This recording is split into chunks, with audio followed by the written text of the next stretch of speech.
आज का जो हमारा टॉपिक है वो है टॉक्सिकोलॉजी। क्या है बच्चों, किसे कहते हैं टॉक्सिकोलॉजी? टॉक्सिन किसे कहते हैं? वैसे इस्लाम में ना एक बड़ी अच्छी चीज हमें बताई है कि हर चीज ना म्याना रवि में होनी चाहिए। Excess of everything is bad. किसी भी चीज की जो ज्यादती है ना, मैं तो उसको क्या कहता हूँ, टॉक्सिसिटी कहता हूँ। वो कुछ भी हो सकता है, ठीक है।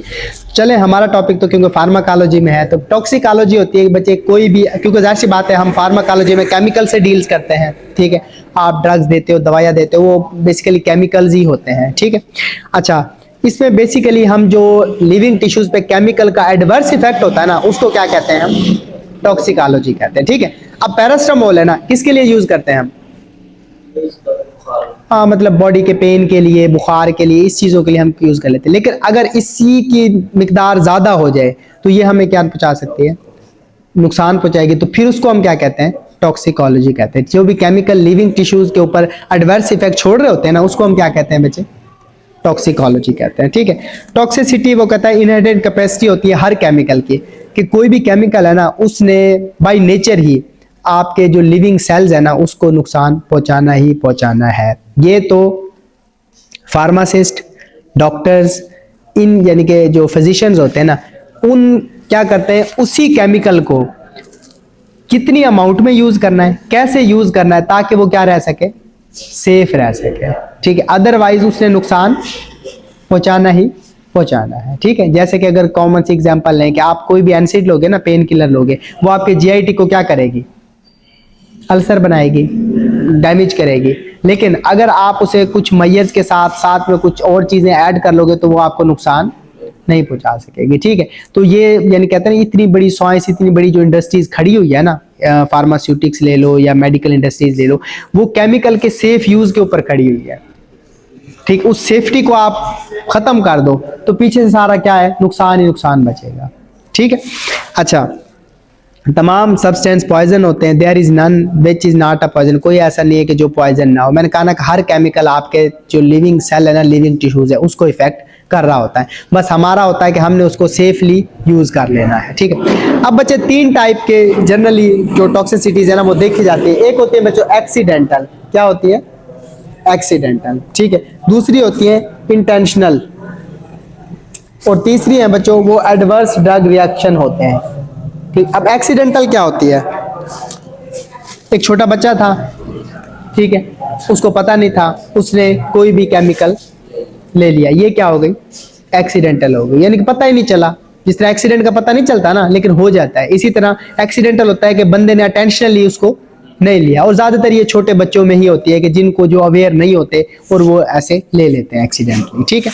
अच्छा, दूसरी है बच्चों इंटेंशनली। ये ज्यादातर जो यंग लोग होते हैं ना, जो सुसाइडल अटेम्प्ट करते हैं, आपने अक्सर देखा होगा कि पूरी जो सोने वाली गोलियां है ना, पूरा पत्ता खा लिया, ठीक है। या मतलब कोई भी मेडिसिन मिली जिससे पता लगता है कि ये नुकसान पहुंचा सकती है, वो सारी खा ली।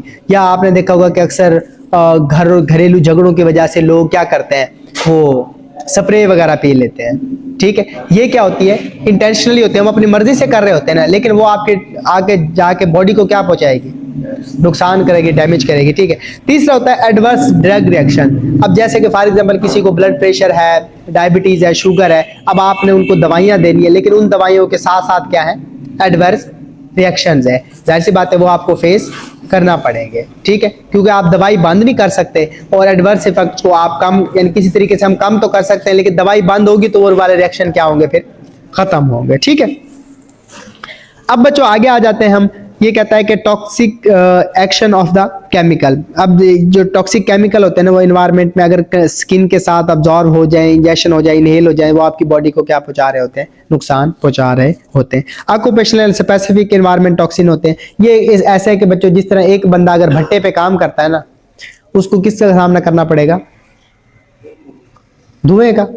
जाहिर सी बात है धुआं नुकसान ही पहुंचाता है ना बॉडी में जाके। इसी तरह एक बंदा कोयले की फैक्ट्री में काम करता है, एक बंदा एसिड की फैक्ट्री में काम करता है, या और जिस तरह क्लोरोफॉर्म है, एरोमेटिक हाइड्रोकार्बन है, अल्कोहल है, पेस्टिसाइड है, हैवी मेटल्स है, जहां वो काम करता है ना, उसके साथ उनका पाला पड़ता ही रहता है। तो ये वाले एडवर्स इफेक्ट उसको देखना पड़ सकते हैं, ठीक है। अब बच्चों ठीक है, टॉक्सिसिटी होगी, हमारा काम तो क्या है उसके इलाज से है, किससे बच्चों? ट्रीटमेंट से। अब हम कैसे करेंगे, ठीक है।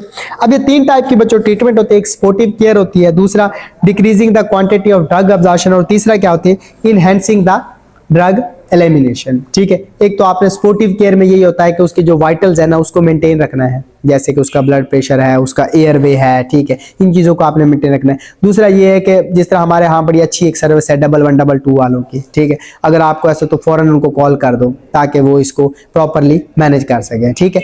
और भी बाकी ये जो काम है ना आगे वाला, क्वांटिटी की अब्जॉर्प्शन को कैसे डिक्रीज करना है, एलिमिनेशन को कैसे ज़्यादा करना है, ये बेहतर तो एक हॉस्पिटल में ही किया जा सकता है, ठीक है। लेकिन अगर हॉस्पिटल में नहीं पहुंच सकते, कोई प्रॉब्लम्स है, तो आप अपने तौर पे इसको कैसे मैनेज कर सकते हो, ठीक है। इसमें बच्चों रिससिकेशन वही होता है, CRP जिसे हम कह रहे होते हैं, ठीक है। रिस्क असेसमेंट होता है, सपोर्टिव केयर आ जाती है, ट्रीटमेंट आ जाती है, और डिस्पोजिशन ऑफ द पेशेंट आ जाती है। सपोर्टिव केयर में मैंने वही ना, आपने जो उसका एयरवे, ABG जिसे हम कह रहे होते हैं, ठीक है, ब्लड प्रेशर हो गया, ठीक है, इन चीज़ों को आपने क्या करना है, सर्कुलेशन वगैरह को देख लेना है, इसको मेंटेन करना है। Decreasing the quantity of drug absorption, ठीक है। अब आपने कोई यानी कि ना किसी इंसान ने ड्रग को ले लिया है, वो आपके मैदे में चली गई है, अब हमारा काम क्या होगा? उसको अब्जॉर्प्शन होने से रोकना। वो हम कैसे कर सकते हैं? हम उसको वापस निकाल सकते हैं उल्टी की फॉर्म में, मतलब हम उसको ऐसे मेजर करेंगे जिससे उसको उल्टी आए, ताकि जो चीज़ स्टोमिक में पड़ी हुई है वो बाहर वापस आ सके, ठीक है। इसमें बल्कि लिखा हुआ है इड्यूस मिसिस है, GIT लिवाज है, इसमें मैदे को धो रहे होते हैं, वो नॉर्मल सलाइन डाल के ना उसको वॉश कर रहे होते हैं, ठीक है। Distillation of the activated charcoal. अब चारकोल क्या है? चारकोल बच्चे एक ऐसा केमिकल्स है जो चीज़ों को ना, यानी जैसे मकनातीस नहीं होता, चिपकने वाली एक सलाहियत रखता है, मतलब जो केमिकल अंदर गया ना उसको जज़ब कर लेगा, और उसके जरिए भी आप उसकी अब्जॉर्प्शन को क्या कर सकते हो? कम कर सकते हो, ठीक है। Enhancing the drug elimination. अब हमें पता है कि चलो कुछ ड्रग अब्जॉर्ब भी हो गई है, आपकी ब्लड स्ट्रीम में भी चली गई है, आपके लीवर में भी चली गई है, अब आपने उसको निकालना है, तो हम कैसे, किससे निकलती है? ज्यादातर यूरिन से निकलते हैं, किडनी पे जरिए। तो हम ऐसे मेजर करेंगे कि ज्यादा से ज्यादा यूरिन आउटपुट बने, जिस तरह हमने डायूरेटिक्स पढ़े थे, ठीक है, ताकि ज्यादा से ज्यादा बॉडी से जो वो है ना फ्लूइड है वो निकलेगा, तो उसके साथ जो हमने मेडिसिन या वो लिया ना वो भी साथ साथ क्या हो जाएगी बच्चों? निकल जाएगी, ठीक है। इसके लिए डायूरेसिस है, हीमोडायलिसिस है, हीमोपरफ्यूजन है, ये वाला हम चीजें क्या कर सकते हैं? इस्तेमाल कर सकते हैं। आगे बच्चों लास्ट में बच जाता है एंटीडोट। क्या बच्चों? जिस तरह फॉर एग्जांपल किसी को सांप ने काटा है ना, पता लग जाए ना किस सांप ने, तो उसके एंटीडोट क्या होते हैं? मौजूद होते हैं, ठीक है। मतलब उस यानी कि जहर का मुतबादल, जो जहर को क्या कर सके? मार सके, ठीक है। जैसे कि कॉमन एग्जांपल है, अगर एसिड और बेस को मिलाया जाए ना तो क्या बनता है? नमक और पानी बनता है, ठीक है। अब फॉर एग्जांपल आपके पास एसिड गिर गया है, मैं एक समझाने के लिए बात कर रहा हूं, आप अगर बेस उसको डालोगे ना तो वो वहां से न्यूट्रलाइज हो जाएगी, ठीक है, किसी चीज को मतलब न्यूट्रलाइज करने के लिए। तो ऐसे एंटीडोट होता है कि आपने कोई पॉइजन ले लिया है तो उसका एंटीडोट, जिस तरह फॉर एग्जांपल आपने एक दवाई ली, वो ब्लड प्रेशर उसने क्या कर दिया? बढ़ा दिया, लेकिन उसका एंटीडोट था जो ब्लड प्रेशर को क्या कर देगा? कम कर देगा। तो इस तरह के अगर मौजूद है और अगर आपको पता चल गया है तो आप सबसे पहले क्या दो? एंटीडोट ही दो, ताकि कोई भी प्रॉब्लम आपको फिर फेस करनी ना पड़ सके। इधर बच्चों इसने दिए हुए हैं antidote perform the following: accelerate the detoxify the toxic agent, pharmacological antagonize toxication होती है, रिड्यूस द मेटाबॉलिक एक्टिवेशन होती है, प्रोवाइड द अल्टरनेट टारगेट होता है, और चारकुलेट होता है जो मैंने अभी आपको बताया है, ठीक है। बेस्ट तो ये कि अगर एंटीडोट मिल जाए ना तो सबसे ही बेस्ट है, नहीं मिलता तो फिर हमें बाकी वाले मेजर्स करने पड़ सकते हैं, ठीक है। काफ़ी है।